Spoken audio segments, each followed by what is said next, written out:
আইএমএফের শর্তের কারণে বাজেটের আগে আরেক দফা বাড়ল জ্বালানি তেলের দাম। এর ফলে নেতিবাচক প্রভাব পড়বে দেশের অর্থনীতিতে, বিশেষ করে মূল্যস্ফীতিকেও উস্কে দিবে বলে মনে করছেন বিশেষজ্ঞরা। আরাফাত ইসলাম শুভর রিপোর্টে বিস্তারিত।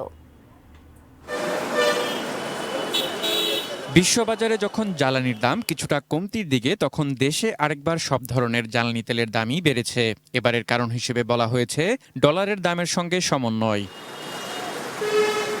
জ্বালানি তেলের দাম বৃদ্ধির বিষয়টি সরাসরি জনস্বার্থ তথা ব্যবসা বাণিজ্য ও সামগ্রিক অর্থনীতির সঙ্গে সম্পর্কিত।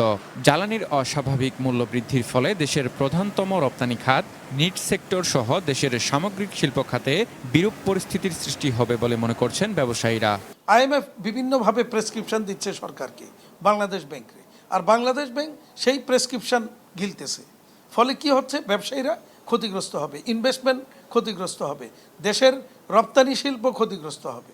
জ্বালানি তেলের দাম বাড়লে তা বিদ্যুৎ পরিবহন সহ দেশের সকল উপখাতে প্রভাব ফেলে। তাই দাম বাড়ানো কমানোর ক্ষেত্রে আন্তর্জাতিক বাজারের সঙ্গে সমন্বয় করে দাম নির্ধারণের তাগিদ দিলেন অর্থনীতিবিদ।